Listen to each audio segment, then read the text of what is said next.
Registration for the largest job fair, the most paid occupations, Canadians' opinions on immigrants, and other news.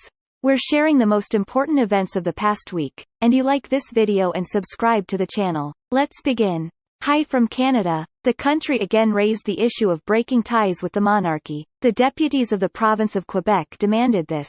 In Quebec, the officials of two parties refused the oath to King Charles III, but abandoning the monarchy is unlikely, as it will require unanimous approval from all provinces, the House of Commons, and the Senate, while the idea already has many opponents, including the Canadian Prime Minister. The government took an important step toward combating violence. A ban on the purchase, sale, transfer, and import of handguns came into force.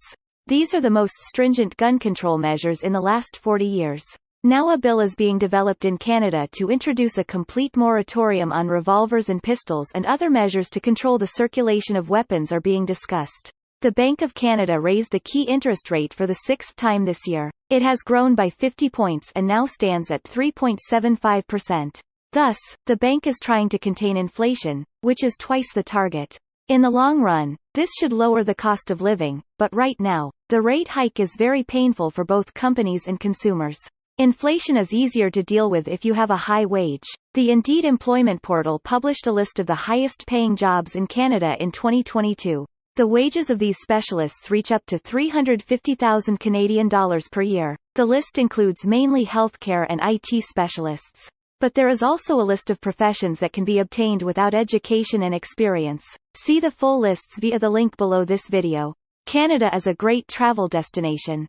The province of Alberta is one of the top places to visit in 2023 according to the popular National Geographic magazine. The editors noted Banff National Park, the Athabasca Glacier, the prairies, the cities of Calgary and Edmonton, and Indigenous areas in the region. Now about immigration. A survey about what locals think about immigrants and refugees was held in Canada. It turned out that Canadians are more loyal to newcomers than ever. More than 80% of those surveyed agreed that immigration is important for economic development and population growth. In addition, a growing number of people believe that Canada should be open to all nations and cultures. The distribution of invitations under the Parents and Grandparents Sponsorship Program ended. 23,100 permanent residents and citizens of Canada who want to bring their relatives to the country and applied back in 2020 were randomly selected. But in the end, only 15,000 of them will become sponsors. In total, there were more than 180,000 people in the pool of candidates. Canada has great plans for more than just accepting immigrants. Hundreds of thousands of people receive Canadian citizenship. Until March 31, 2023, the country intends to approve 300,000 citizenship applications. This year, 116,000 people have already become citizens, so the goal will likely be met. Registration is now open for Canada's largest job fair, the Destination Canada Mobility Forum. The event will start on November 17 and end on November 30. This time the forum will be both online and in person, in Morocco and France.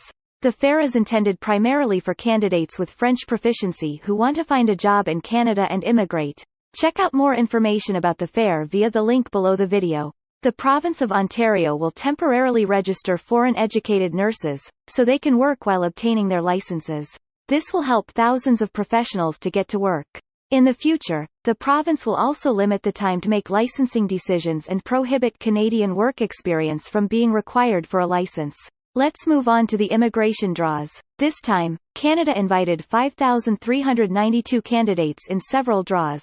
On October 25, Ontario held several draws. One invitation was sent to skilled refugees from the foreign worker stream, 535 invitations to master graduates, and 106 invitations to PhD graduates.